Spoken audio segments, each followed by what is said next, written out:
I think this is live.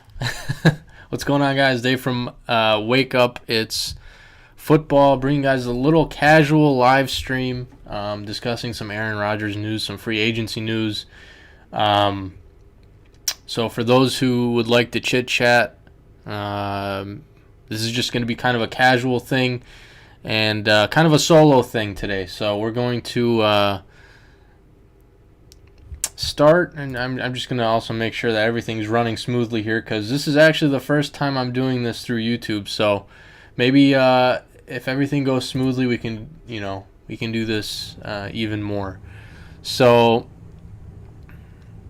first and foremost, I think some of the bigger news in the offseason is definitely Aaron Rodgers saying that he wants to go to the Jets. I listened and I watched the interview that he had on the Pat McAfee show, and I think a lot of the things he said made sense from a Packers perspective and from an Aaron Rodgers perspective. A lot of people like to kind of dump on him, say he's a weird guy, this and that, but for the most part, he is his own player, he is his own person, and there's decisions that need to be made on both sides of the aisle. So from a Packers perspective, I think it's the right move. We can go back in time 15 years ago and definitely see that there was a time in history where the Packers experienced this before with Brett Favre and Aaron Rodgers on the bench. So Aaron sat 3 years behind Brett, and Brett was very indecisive. He waffled on retirement, and no, I don't want to do that. I don't want to come back to play. No, I do want to come back to play. And the Packers were, you know what, we're going to move on with Aaron. And Aaron played for 15 seasons as a starter, and here we are again. Same scenario, same team. Jordan Love sitting behind Aaron Rodgers, and it's amazing to see how history is repeating itself. So Jordan, I think from what the team has said, he's ready to play. I don't think they would have made this decision if he wasn't ready. So I think Jordan Love, 3 years behind Aaron, he's had some time to learn. The small amount of sample size that we have seen from Jordan Love, especially this last season, from preseason and some of the snaps he had against the Eagles very briefly, he's looked good. And I think the Packers are willing to roll with Jordan Love. And at the same time, they don't necessarily want to risk losing Jordan Love when you go out and, let's say, bring back Aaron Rodgers. I think Jordan Love would probably request a trade in that scenario, and you basically would be starting from scratch at the backup quarterback position if you were to retain Aaron Rodgers. Now, Aaron Rodgers, on the other hand, we all heard it. He said he's going into the darkness retreat. Going into the darkness retreat, 90% ready to retire, which was, I was very surprised to hear him say that, because of how quick of a turnaround there was on the other end of that darkness retreat. Basically, he went from 90% retiring to 100% playing football for the New York Jets. So that's one quick turnaround. And there's no fault. He still has love for the Green Bay Packers and the fan base and the city of Green Bay, and that's great. But right now, the compensation that's being worked out between the Jets and the Packers, that's kind of the holdup. And people want to talk about who has the leverage. Who the Jets have the leverage. The Packers have the leverage. I don't know who at this point has the leverage. I would probably lean more towards Green Bay, only because they don't have to make a move. I think it comes down to Aaron Rodgers' contract and how it's structured. I think there's a certain period of time where once week one starts, they have to owe him a certain amount of money. I think the Packers have up until then to trade him. So they don't necessarily have to move on this right now. The Jets, on the other hand, have to figure this out, I think, sooner rather than the Packers do, because the Packers have Jordan Love. The Jets, they don't want Zach Wilson. That's been clear. So it's a scenario where I think if I had to lean one way or the other, I think the Packers might have more of the leverage right now. But the asking price, what are you going to get? A first this year and some picks next year? Are you not going to get a first this year, maybe a first next year? We are talking about Aaron Rodgers here, so it is a thing where you kind of have to sit back and kind of look at it from both perspectives, because if you are trading for Aaron Rodgers from the Jets' perspective, now you're saying, well, how long do I have him for? Is it just this season? Or is there a chance we have him for 2 years? And we've seen Aaron waffle on retirement. He went into this offseason 90% retiring. So if you're the Jets, there's no way you can rely on the fact that he's going to be there for 2 seasons. This is the season for the New York Jets. So you're trading for Aaron Rodgers. You can't imagine that you're going to give up, a crap ton of picks or players and picks or whatever the price is going to be. But at the same time, the draft is rolling around. You already sent the message to basically every quarterback on that roster that you're not our guy, and now is the time for you to figure out what it is you're going to give up for Aaron Rodgers. So it's an interesting scenario. It's interesting to see history playing itself out yet again for the Green Bay Packers and the New York Jets. Both, it takes two to tango, and they're tangoing 15 years apart with Brett Favre and Aaron Rodgers. Maybe we'll be here 15 years later with Jordan Love. I think every Bears fan's worst nightmare would be that, seeing Jordan Love playing for the Packers for 15 years. So yeah, I think right now, yeah, it shows Aaron Rodgers on the Green Bay Packers roster, but I don't know. I don't know. It's not going to be for much longer. But looking back on these 18 seasons that he has been on the roster and the 15 years that he did start, Green Bay Packers won a Super Bowl in 2010-2011 season, and there were a lot of seasons where Aaron Rodgers came extremely close. 2011, the season after they won the Super Bowl, they went 15-1, got bounced in the divisional round to the Giants. 2014, they were like 3-4 minutes away from the Super Bowl, and they had one of the flukiest games I've ever seen, or I guess one of the flukiest endings to a game I've ever seen against the Seattle Seahawks. So you bet your ass I was waiting for the Seahawks to lose that Super Bowl to the Patriots in 2014, because I'll admit I was salty, because that should have been the Packers in the Super Bowl. Some of the flukiest things I've ever seen happen in that game. So, but it's a big thank you to Aaron Rodgers, and I think the fan base overall as a whole has that perspective. It's a thank you. In my opinion, the most talented quarterback to ever play the game. Statistically speaking, from a touchdown to interception ratio, no one's got him even close to Aaron Rodgers.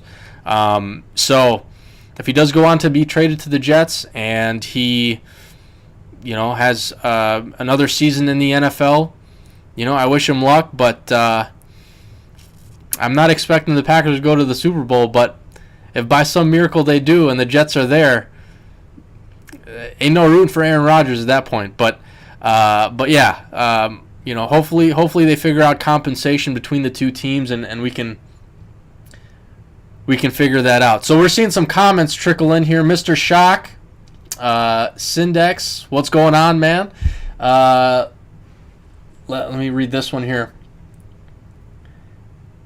Oh yeah. So Asimar saying, breaking news, the Jets have interest in Antonio Freeman, Sterling Sharp, Eddie Lacy for A-Rod. Yeah, there's been a lot of jokes about that. Jordy Nelson coming out of retirement, Donald Driver, Greg Jennings coming out of retirement, James Jones.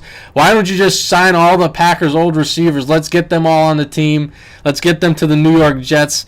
One thing, though, that I think isn't fair to Aaron is I think there's this narrative that's been created that Aaron has said he doesn't have weapons in Green Bay. I think that's been more of a narrative that people on the internet have come up with, yes, we understand. There has been time or periods of time where they haven't really gone out and added additional weapons for Aaron Rodgers. But I don't know if Aaron has really come out and ever said, I don't have weapons, give me weapons. I think that's been more of an internet narrative. So let's cut that one out. But reading some more comments here. Syndex says he's gone in a few days. I don't know. I mean, it depends on when these two teams decide to agree on a mutual trade. Let's go to the New York Jets roster. Let's go to ESPN. Let's check out their roster really quickly because I just had a thought. Let's see here. Jets.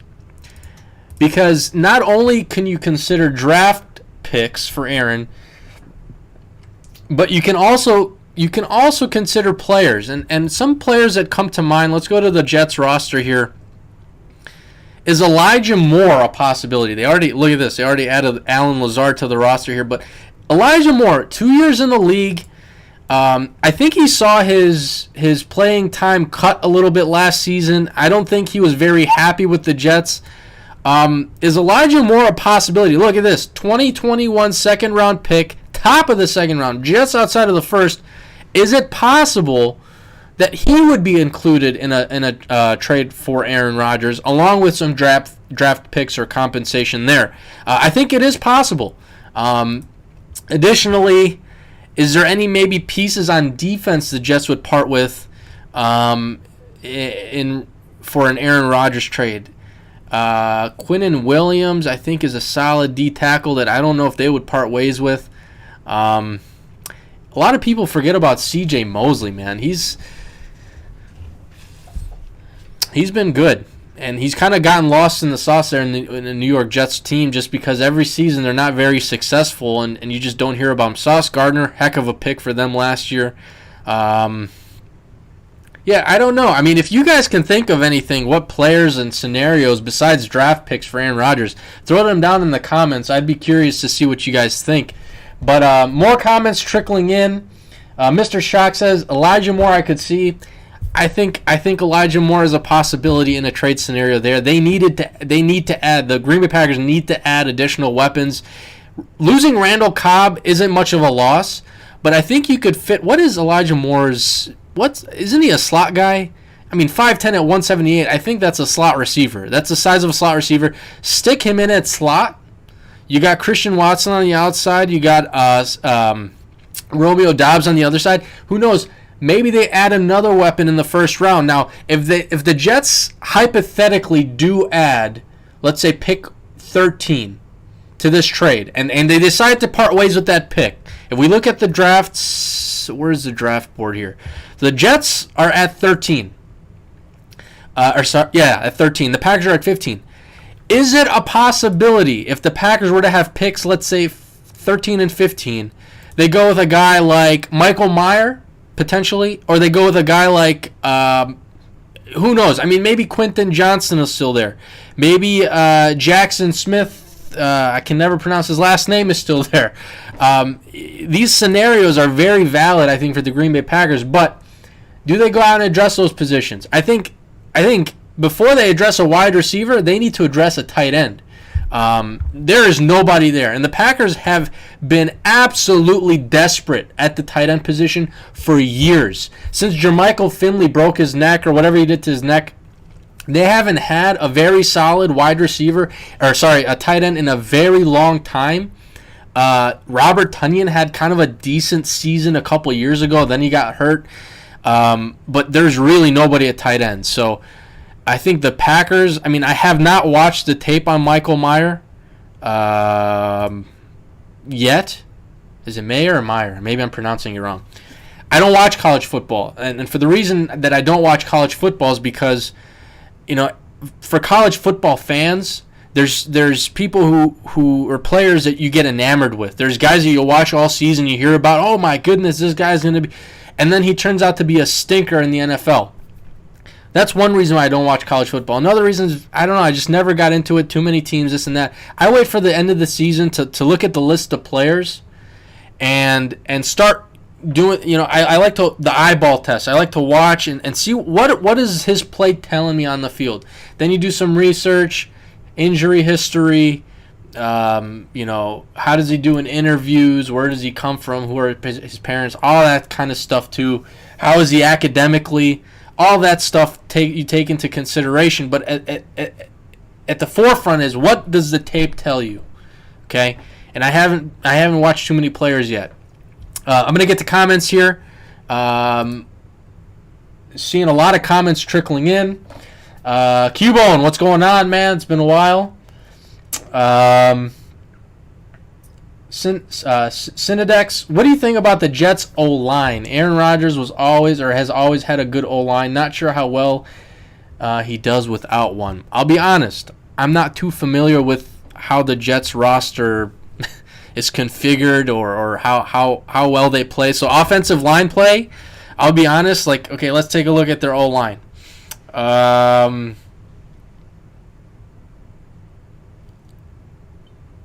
I know Becton was drafted recently. Dwayne Brown is an old player.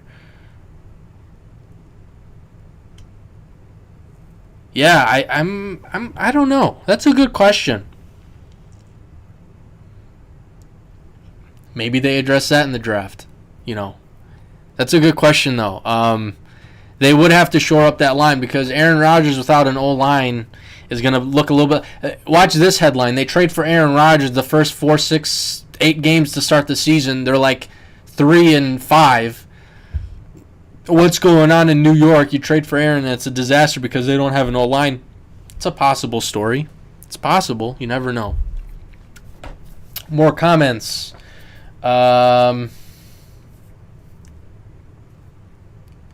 Mr. Shock, he also sees the Packers taking Jackson Smith. You guys got to help me. Is it Jigba, I think, from Ohio State, with the Jets pick if they do get the 13th pick in a trade scenario there.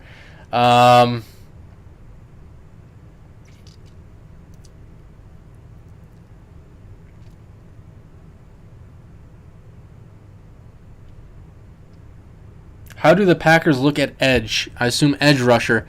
I think they look good. One of the more untalked about players defensively for some of the production he's brought recently has been Rashawn Gary, and then unfortunately he blew out his knee. Let's take a look at his player card here really quickly. But I think we go, what are the career stats? They make this so confusing on ESPN, man. Career stats. I mean, he had 6 sacks in 9 games before he got hurt. But I think Rashawn Gary, assuming he comes back healthy, and the knee doesn't bother him, he doesn't lose a step, that's a great edge player for the Green Bay Packers. On the other side, so Quay Walker had a couple knucklehead plays that stuck out for some people who don't watch the Packers. But Quay Walker, as a rookie last year, solid at inside linebacker. Preston Smith has shown that he's been a solid free agent addition to the Packers the last however many seasons. It's been maybe 3 or 4 seasons now. Kingsley Enagbare at rookie last year. For a rookie, he really wasn't that bad. He actually showed a few. He had a few plays where he showed some spark, and I was kind of impressed. I think he filled in after Rashawn Gary got hurt, but the stats might not stick out too much. But for a rookie, I think he filled in and did a decent job for the occasion. On paper, sadly, going into last season, I think the Packers had a great defense on paper, but I'd say the defensive line was a little iffy. I think, defensive line-wise, besides Kenny Clark, I mean, they went out and got Jerron Reed for 1 season. He now went and signed with the Seahawks, I think, on a 2-year deal. But they had Kenny Clark, Jerron Reed, and oh my goodness, I forgot what's his name. He just signed with the Vikings yesterday.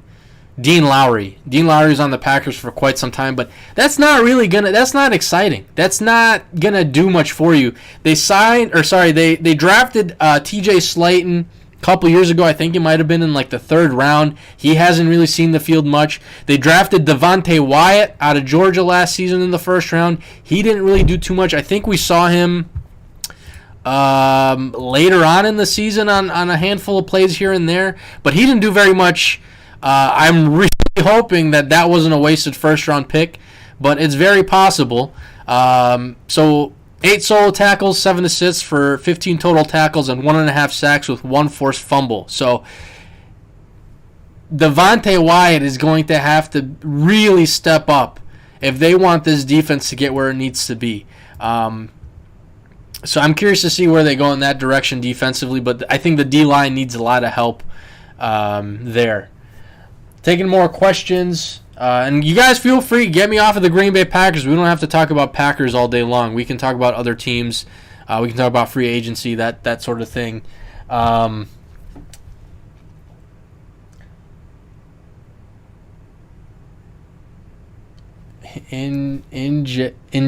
Okay, I got it. Njigba, okay. Man, Asmar, you're going crazy over there, man. Packers 10 wins, 1st-round loss in the playoffs. I think that's actually a lot better than what some people are going to consider the Packers to do. I think a lot of people aren't even envisioning a winning record next season.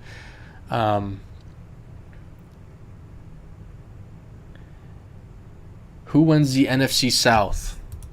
Coming from Mr. Shock. Who wins the NFC South? Well, purely from a quarterback standpoint, I'd have to go with the Saints. I think their addition to Derek Carr. Let me close out some of these tabs and open up a few tabs for the NFC South here. We take a look at the NFC South. The Panthers, the Falcons, the Bucks. Okay. So first and foremost, let's start with Derek Carr. Best quarterback in the division now. Tom Brady retires from the Bucks. The Panthers are a little bit all over the place. They traded up for the 1st overall pick with the Chicago Bears. So you would assume if they don't trade down from that spot, they're taking a quarterback. So he's going to be a rookie, whoever they decide, whether it be Bryce Young or C.J. Stroud. The Falcons are a bit of a mess at quarterback, in my opinion. They have nobody. Nobody notable, at least. They took Desmond Ridder. They did sign Taylor Heineke the other day. Or is it Heineke? Who I don't mind. I don't mind that signing. They're going to need someone there. And he, statistically speaking, he hasn't been that bad. He's been kind of like an average quarterback, but the thing that's more impressive to me about him is, statistically speaking, his touchdown to interception ratio is positive. Like, look at the last 2 seasons. He had a 3,000-plus yard season in 2021, 20 touchdowns, 15 interceptions. That's not terrible, but that's not elite level. Statistically, that's not elite level quarterback play. That's going to be middle of the road play. And when you have middle of the road quarterback play, and personally, my opinion, you need other pieces around you. You need a good defense, you need a good running back, and you need a couple of players that he can rely on in the passing game, like a tight end and maybe 1 or 2 decent receivers. You're not going to have an elite offense with I'm thinking of like the 2000 Baltimore Ravens almost, with Trent Dilfer a quarterback. You didn't have a good quarterback, but you had an amazing defense, and you had some key players on offense that were you had a tight end, you had a running back who were able to kind of cover up some of those things that weren't able to be done by an elite quarterback. So I'm not comparing, the Falcons to the 2000 Ravens, but what I'm saying is Taylor Heineke it might be a serviceable quarterback for the Falcons. But with that said, Who do the Tampa Bay Buccaneers have at quarterback right now? Nobody? Blaine Gabbert. No. Oh, yeah. They signed Baker. I forgot about Baker Mayfield. Oh, okay. So you're gonna have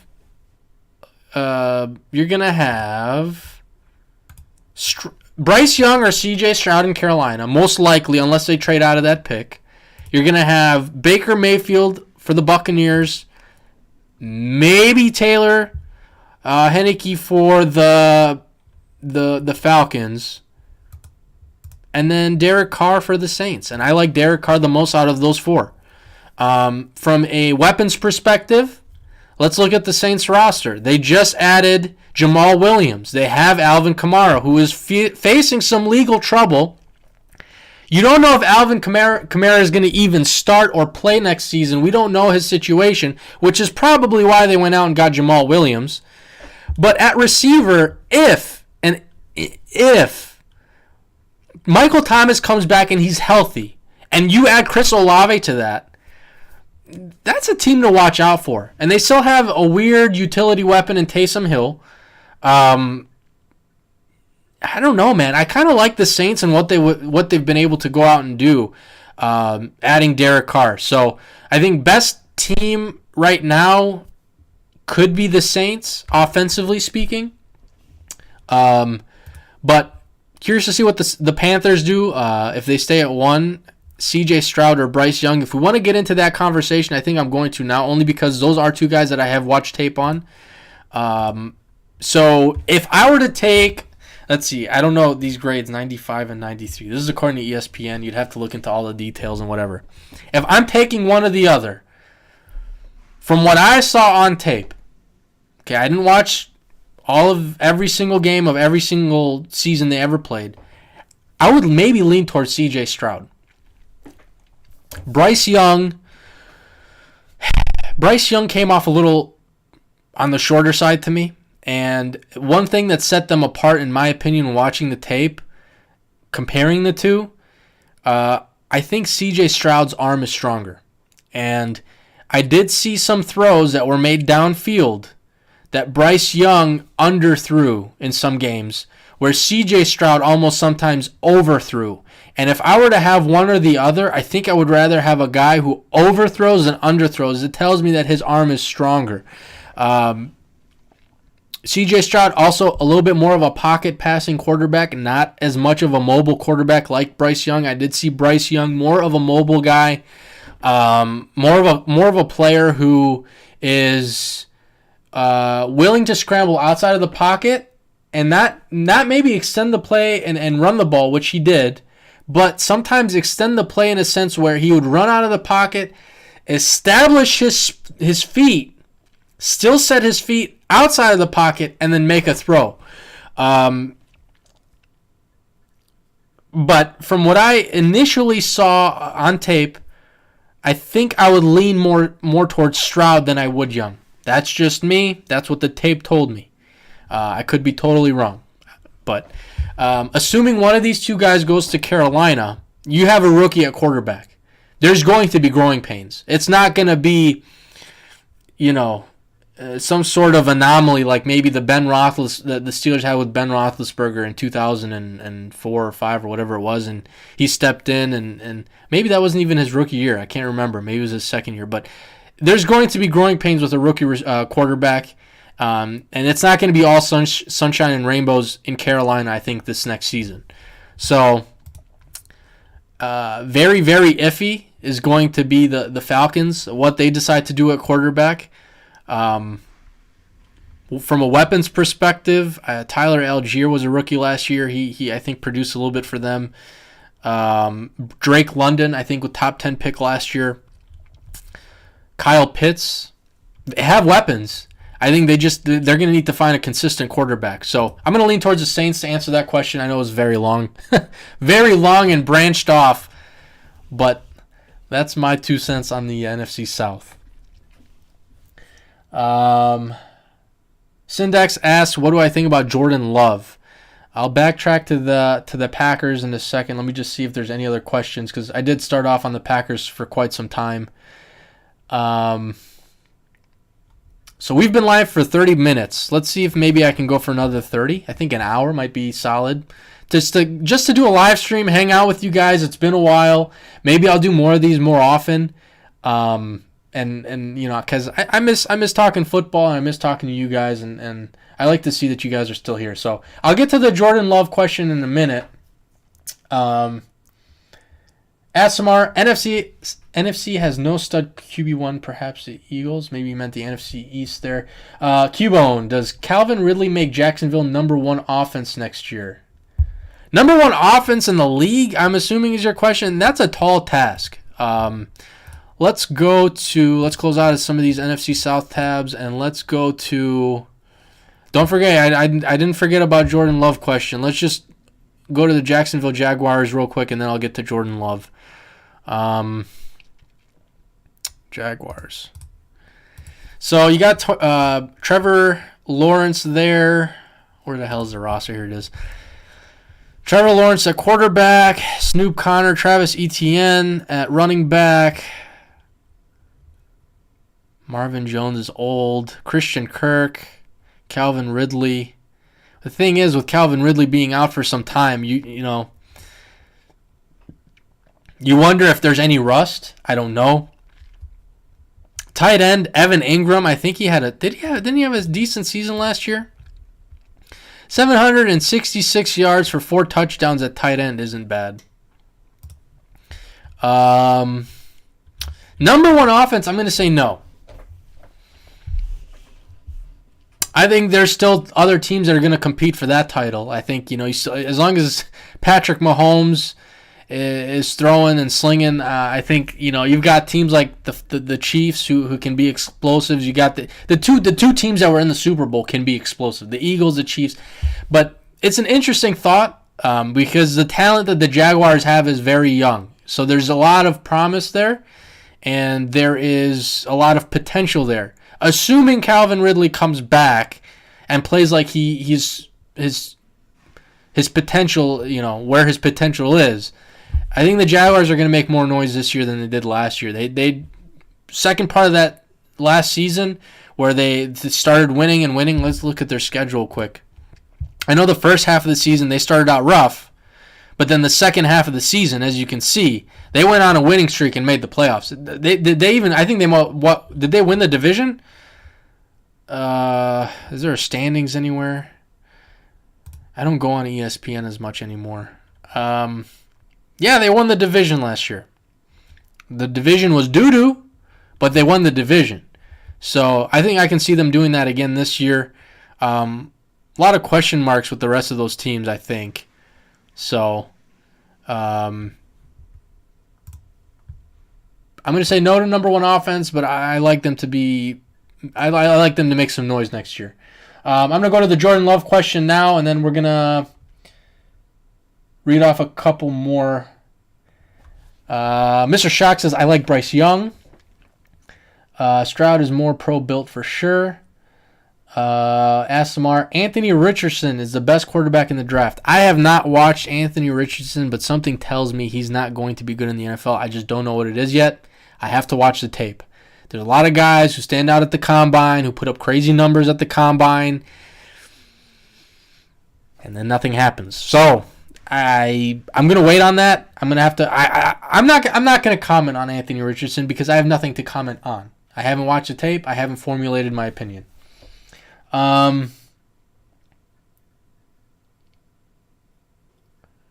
South is a mess. Always good to hear from you. Thanks, Cubone. Always good to see you're still here. Asmark, KC is the number one offense. Love is good, but not proving the offense. But the wide receiver class this year is weird. I feel like a lot of guys could fall to the second. I have heard that this class has a lot of undersized receivers besides Quentin Johnston. Quentin Johnston, I haven't watched him on many players, but he is one guy I watched. I didn't know how to formulate an opinion on Quentin Johnston, but all the rest of the guys I have yet to watch. So, getting to Jordan Love, the question, I think that's a big question. Who asked that question? Someone did. Synodex. What do you think about Jordan Love?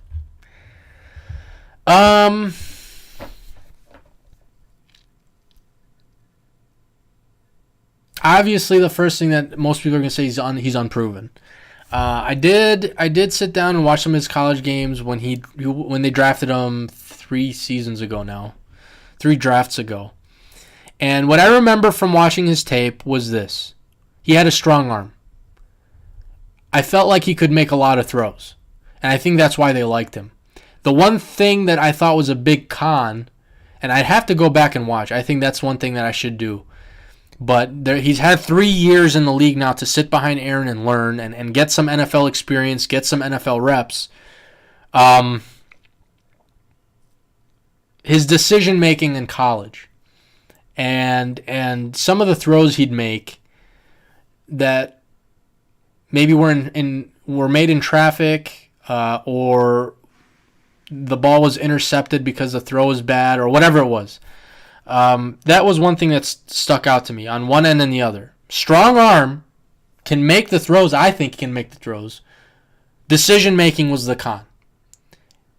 Now, when you're in the NFL for 3 years, you're no longer being coached by college coaches. There's no knock on college coaches. Now you're in the NFL. You're with the best of the best. And not only that, but you're sitting behind arguably the most talented quarterback to ever play the game. Okay? Am I centered here? I can't tell. Maybe I've been off-center this whole time. You've been sitting behind the best quarterback to ever play the game from a talent perspective. He's, I think, had some time to correct and fix some of those things that he may have messed up in college at the quarterback position, quarterbacking. So I think there's been time for him to learn, and there's been time for him to soak things in. He hasn't had the pressure that a rookie quarterback would have, like a C.J. Stroud or a Bryce Young this season for the Panthers. If they stay at one and take one of those guys are going to have a certain amount of pressure on them because all eyes are on them. They know that they're being drafted to start. You have no experience in the league. You have experience at the college level. You have no experience at the NFL level. The speed of the game is different. The amount of players who have more experience than you is everybody. So, Aaron Rodgers, Jordan Love has had time to sit, to learn, to soak things in. Now, if you want to talk about pressure now, the pressure would be you have the pressure on your shoulders of having to fill in the shoes of Brett Favre and Aaron Rodgers, who have both started 15 seasons for the Green Bay Packers for 30 consecutive seasons. That's the pressure. But in regards to not knowing what it's like to be in the NFL or play at an NFL level, he doesn't have that because he knows. He's been there. He's played in preseason for 3 seasons. He's had some NFL reps, like last season in the Eagles game. If you guys don't remember, I'll pull it up right now. He had a couple decent throws. One went for was it 62 yards to Christian Watson? So I don't know if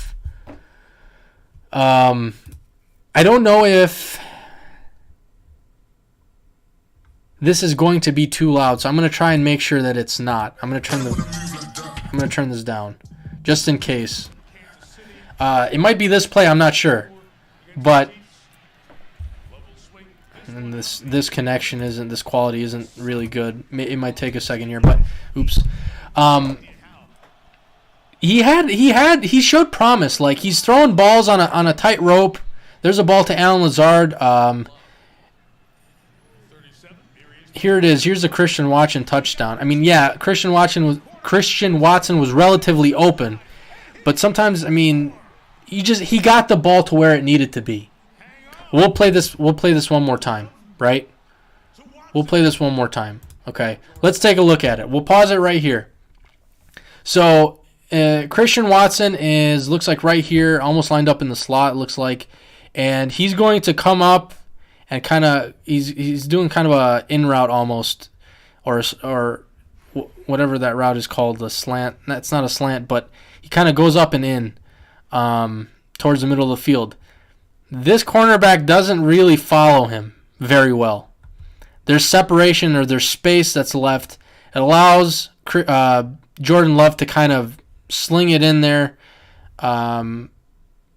without much pressure being applied by the defense, and that's what Christian Watson is able to do after on the yards after the catch is that ability where he creates that separation with his speed. So let's take a look at that again. 37, here he's throwing in the middle. It's caught by Watson. He's got great speed. Turning the corner. Christian Watson down the sideline.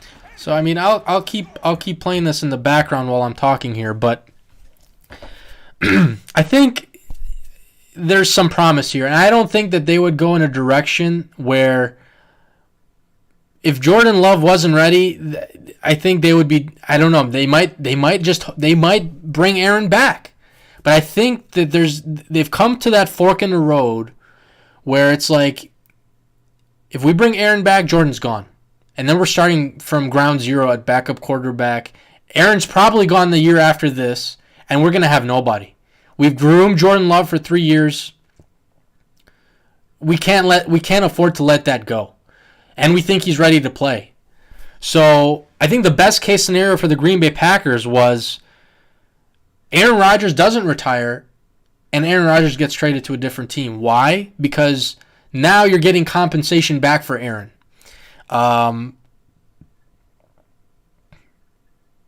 If he were to retire, yeah, you have Jordan Love to start for you, but you're not getting anything back. Aaron Rodgers is retiring. He's done. So best case scenario, in my opinion, is what happened. He wants to come back to play, and he wants to play for a different team, and the Packers are going to get something back for him. And now you have Jordan Love ready to go. So I think Alan Lazard being traded to or signing with the Jets was fine. I was never really a huge Lazard fan. I think Christian Watson. I can't say Christian Watson for some reason. I think Watson showed some great ability last year for his rookie year. Romeo Doubs showed a little bit of spark. I don't think that that's all you need, though. I think you're going to have to go out and find a few more receivers or at least another tight end. But yeah, I think Jordan Love has some potential there, man. I can't remember exactly what happened to Aaron Rodgers in this game and why he was out. I think he got hurt or what the case was. I can't remember. But Jordan Love stepped in and he threw for a touchdown, almost threw for another one there to Randall Cobb, but that was broken up. I mean, he had a shot at, bringing the Packers back in that game. It just didn't work out. So I like Jordan Love. I like that they're going to go in that direction. I just hope that everything pans out. It'd be interesting to see how his longevity in the league now. He's 24 years old. He's not 21. He's not 22. Just fresh into the league. So we'll see. Long answer to on Jordan Love. Cubone, since this is Jordan Love's first season as a starter, what would you consider a successful season for him? Well, that question immediately had me going back to Aaron Rodgers' first season as the starter after Brett Favre got traded to the Jets. And for those who don't remember, those that don't know, Aaron Rodgers actually went 6-10 in that season in 2008. It wasn't a winning season. They didn't go 8-8. They had a losing record that year, but there was a lot of good things that came from that season. I think Aaron needed some of those reps, some of that experience to get under his belt before he really took off. Jordan Love is no Aaron Rodgers. I can't see Jordan Love being another Aaron Rodgers. There's no one that's going to be like Aaron Rodgers. So the expectation of high quarterback play from a Green Bay Packer fan base needs to be tempered a little bit. With that said, anything around 8 wins, I think, would be a successful season. If they go 8-9 next year under Jordan Love, to get things going, offensively, work out some kinks. You're going to need to. It's not going to be all sunshine and rainbows. I would be floored if they have an 11 or 12 win season. I would love to see it happen. I'm a Packer fan. Of course I'd love to see it happen. But I would be floored. I don't expect it. If I'm being realistic, I would say somewhere in the neighborhood of 6 to 8 wins just for next season. And if you see enough that you like from Jordan Love, maybe the season after that they're in the playoffs and they're making noise. But you cannot have high expectations this year. You as an optimistic fan, we're going 17-0. As a fan, you can say they're going 17-0 all you want. But if you're being real, and you know that this is the NFL and you have 32 professional teams in the league, you know that that's not realistic. So, yeah, I would love to see my team go 17-0 and win the Super Bowl every year. Who doesn't? But that's not how it works. There's going to be ups and downs, and next season you can't expect... I don't know if you can expect the Packers to be making a deep playoff run, being realistic.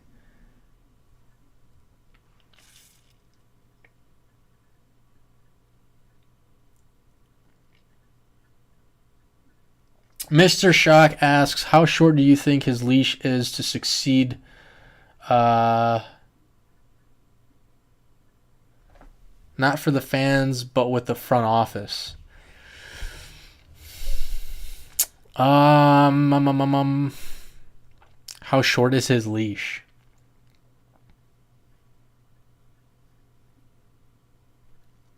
I don't know. I'll tell you this, they got nobody behind him. I don't think he has a short leash. I think they're going to play Jordan Love this whole season. There's nobody other than Jordan Love playing quarterback for this next season, unless, please don't let this happen, unless he gets hurt. They have to go out and find another backup now. Let's keep that in mind too. Jordan Love was the backup. Now Jordan Love is no longer the backup. They have to go out and find another quarterback who's going to be reliable in the event that Jordan Love can't quarterback and gets hurt. So that's something to keep an eye on in the draft. I think there's going to be a couple guys they might have their eye on that they wouldn't mind drafting to sit behind Jordan Love now. So a lot of batons being passed in Green Bay over the last 30 years. And the baton just got passed the other day, and Jordan Love is now the quarterback, and I'd say he does not. I don't think he has a short leash this season, at least. I don't even know if he has a leash at all. You have to let him play. You have to see what he has. You have to have a lot of the questions you have if you're out in management, a scout, the GM, whoever. You have to let the season play out with Jordan Love at quarterback. You have to see what he can bring to the table. You have to have him answer your questions. And if it's a train wreck, if they're the worst team in the league next year, they win 1 or 2 games, I doubt that happens. But if they do, and it's a total mess, and he looks horrendous, not only are you putting a leash, you're throwing your hands up in the air. What are we doing now? Everything just blew up in your face. But I don't even know if you can say he has a leash right now, because the Packers don't have anybody else. Who are they going to? Who's going to play quarterback for them? Nobody other than Jordan Love. He is the guy now. So, assuming the Jets and Packers can come to an agreement on a trade for Aaron. So, we are coming up on the 50-minute point. I think I'm going to call it in 10 minutes, so we'll be live for a total of 1 hour. I sure did miss you guys. I sure do miss streaming or uploading content. I wouldn't mind doing this more often. I mean, if you guys are going to tune in and chit-chat and all that, I'm here, man. We can do it whenever. So maybe I can do this every Saturday or do this once a week or whatever, but a lot of things have changed for me over the years. From 10 years ago until now, one of the things that kind of derailed me uploading on YouTube was in 2014, I was watching a lot of college players and uploading a lot of NFL draft videos and player prospect videos, and those videos were getting a lot of views, and it was getting my channel a lot of exposure. Unfortunately, that exposure also led to a company who had, I guess, supposed rights to some of these 3 or 4 second clips I was showing. Oh, here's a quick play of Brandon Cooks running a slant route. Well, that was enough for them to strike my videos. And the way the YouTube algorithm works is all of my draft prospect videos were, when you search for prospects, a lot of my stuff was at the top of the list. And I was really, the passion for me was coming with the success. It's like,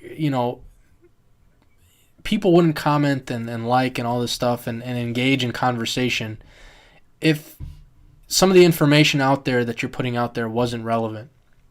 So,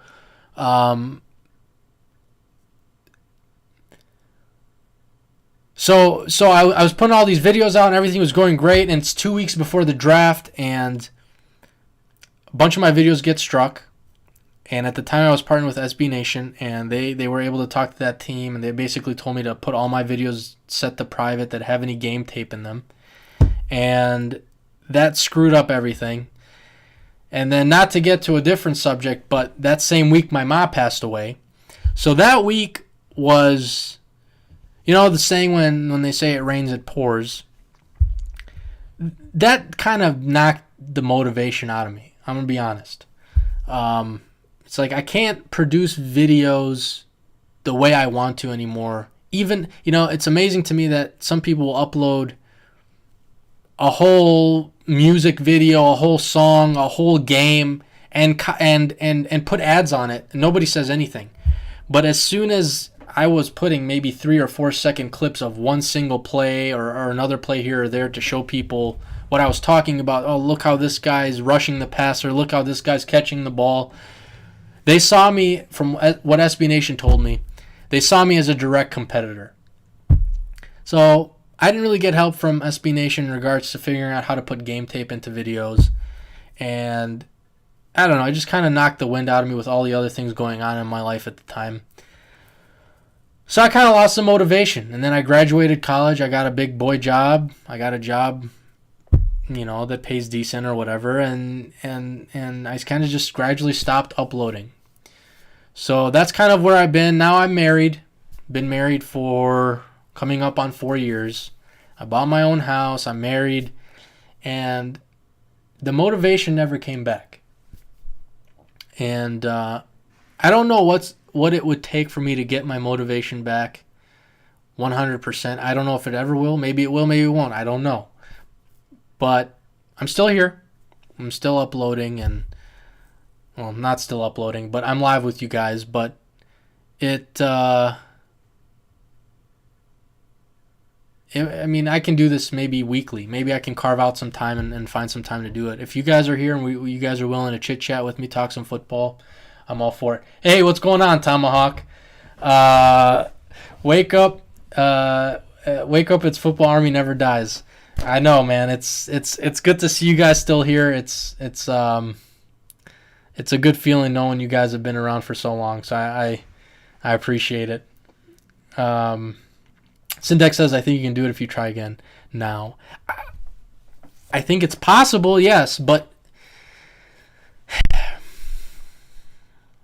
I need some resources. I would need a good editing, or not an editing software. I would need might need like Photoshop or something, which I don't have, and then I don't know. I'll have to think about it. I'll have to see.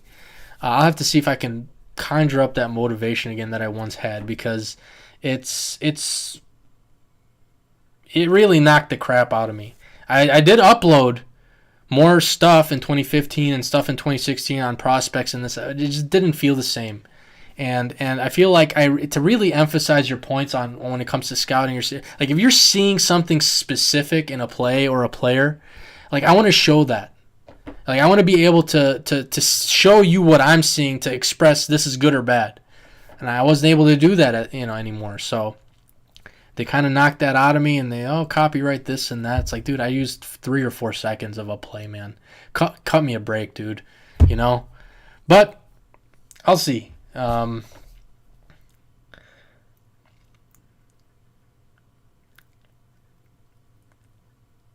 Yeah, Tomahawk, casually doing a weekly show with Ezra would be fun. I did actually message him. I texted Ezra a couple days ago, and I wanted to see this. I was trying to see if I could do a Red Zone Blitz today with him, discussing just like a Packers-Jets episode. He's a Jets fan. I'm a Packers fan. Let's talk about the Aaron Rodgers thing. But he said he was down for it, but then I just didn't hear back from him. So I don't know.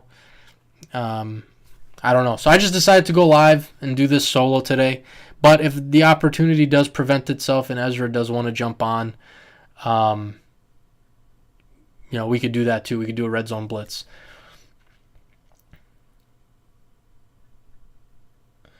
But a couple minutes here left. I think I'm going to hop off in maybe 5 minutes. If you guys have any last second questions, we can go over. Maybe I'll hop on again at some point. Maybe I'll do Saturday mornings or something. I don't know. Maybe I'll see. But let's close out of some of these tabs. We went over the Packers and Jets, the Aaron Rodgers trade. We went over Jordan Love. We went over the NFC South and who I think right now is probably going to win that division. I would say the Saints with Derek Carr. With their addition, I think he's the best quarterback in that division. We briefly talked about the Jacksonville Jaguars, whether they can be the number one offense. We got that question. I don't think they can be the number one offense. I think there's going to be a couple other teams who are going to vie for that spot. But I think they're going to make some noise next season. What else? I forgot what else we talked about. Those are some of the main points I think we went over. Good to see you guys too.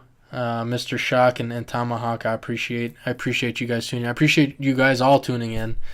I think, I looked at my YouTube channel the other day and I was like, yeah, it's been a while. So definitely want to update you guys and just, I'm still here.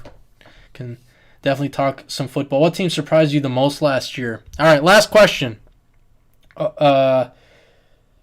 Last question is going to be from Cubone. What team surprised you the most last year? What were the standings last year? Where the heck are the standings? I was get jumbled up around here.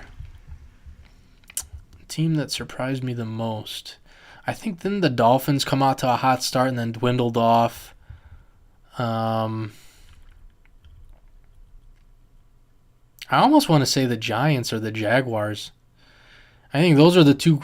I think those might have been the two teams that actually might have had consideration or had Coach of the Year. I think Dable won it, but a lot of people clamored for Doug Peterson in Jacksonville. I'd say probably. I mean, Giants went 9-7-1. Jaguars went 9-8. But those two teams, we saw the record of the Jaguars earlier. We saw the Jaguars record earlier. Let me see the Giants. I'd also even consider the Jets, but then they just teetered off. Like they had a hot start, but then finished 7-10. Schedule here. Jaguars again. Look at their record to start the season. What is that? 1, 2, 3, 4, 5, 6, 7. 3-7. To finish the season 9-8. And win the division. That's great stuff. Giants, again, they did the opposite. I think they started out hot. 1, 2, 3, 4, 5, 6, 7. I mean, we could say they started 8-3, right? 1, 2, 3, 4, 5, 6, 7, 8 with 3 losses. And then they went on a poop streak. They did the opposite of what Jacksonville did. But I would say one of those two teams, I think, those were two of the more surprising teams. Probably more Jacksonville. Well, no. The Giants have been bad. I don't know. Toss up. Flip a coin between one of those two. That's who I would pick.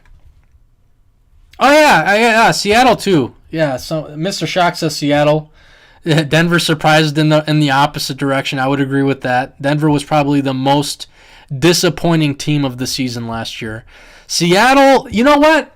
Geno Smith. Never in a million years. I'll end the stream on this. Geno freaking Smith. We talked about Geno Smith 10 years ago on the Red Zone Blitz about, the Jets took him. I think it was in the second round. And is he the guy for the Jets? And he's been a journeyman.